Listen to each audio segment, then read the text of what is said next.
Hello guys, എന്തുണ്ട് വിശേഷം? സുഖല്ലേ? ഞങ്ങൾ ഇന്നലെ തൃശ്ശൂർ എക്സിബിഷന് പോയിരുന്നു കേട്ടോ.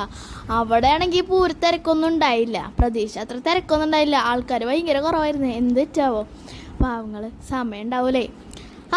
അതെന്തേലൊക്കെ ആവട്ടെ. നമ്മൾ എന്നിട്ട് തൃശ്ശൂർ എക്സിബിഷൻ ഹാളിൽ അവിടെ ഇവിടെ വായ നോക്കി നടക്കായിരുന്നു. എന്നിട്ട് ഇതാ കുറേ കമ്മൽ മാല അതൊക്കെ കണ്ടു. പക്ഷെ മേടിക്കാനുള്ള കായ് നമ്മളെ കയ്യിലില്ലാത്തതുകൊണ്ട് നമ്മൾ അതൊക്കെ കണ്ട് ആസ്വദിച്ച് അങ്ങനെ നമ്മൾ ഇങ്ങനെ നടന്ന് വേഗം നടക്കായിരുന്നു. തിരക്കായിരുന്നു. കാരണം എന്താണ്, നമുക്ക് റൈഡിൽ കയറണമല്ലോ. നമ്മൾ മെയിൻ കാര്യം റൈഡിൽ കയറാൻ വേണ്ടിയിട്ടാണ് നമ്മുടെ ഇവിടെ വന്നത്.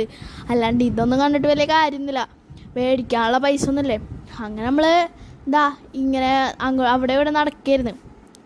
മേടിക്കാനുള്ള പൈസ ഇല്ലാന്ന് പറഞ്ഞത് നമ്മളെ ഈ എക്സിബിഷൻ ആളിത്തെ ആൾക്കാരൊക്കെ ഉണ്ടല്ലോ, ചിലരൊക്കെ എന്താണ് ആൾക്കാരെ കണ്ടിട്ടാണ് വിലയുടെ.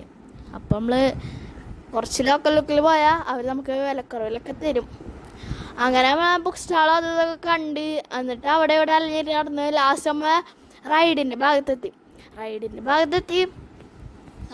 ഡ്രാഗൻ്റെ സാധനമുള്ള ഇതുണ്ടല്ലോ, ഇത് അടിയൊക്കെ ഇങ്ങനെ വരുമ്പോണ്ടല്ലോ നെഞ്ചങ്ങോട്ട് ഞാൻ കണ്ണടച്ചിരുന്ന് പേടിക്കാണ്ടിരിക്കുക. അപ്പം ബിൽഡിങ്ങിൽ നിന്ന് ചാടുന്ന ഒരു മാതിരി ഫീല്. എന്നിട്ട് നമ്മൾ അടുത്ത റൈഡിൽ കയറി. എന്നിട്ടാ ഈ സർക്കിൾ പോലത്തെ റൈഡ് കാണുന്ന മാതിരി ഈസിയൊന്നുമല്ല. ഇതെന്താണ്, ആ തൂണും ഇടിച്ചില്ല എന്നുള്ള രീതിയിലാണ് അയാൾ പോയിരുന്നത്. അയാളിങ്ങനെ ഇതാക്കണല്ലേ അങ്ങനെ പോയിരുന്നത്. പേടിച്ചൊരു വിധായി. നമ്മൾ അലറ മാത്രമേ കേൾക്കുന്നുണ്ടായുള്ളൂ. പിന്നെ അതേ ഇവിടെ മന്തി കഴിക്കാൻ വേണ്ടി വന്നു രാത്രി. അതിൻ്റെ ഇടയിൽ നെക്സ്റ്റ് പോയിരുന്നു. പിന്നെ പോസ്റ്റ് അടിച്ചുകൊണ്ട് വീഡിയോ എടുക്കാനുള്ള മൂടുണ്ടായില്ല.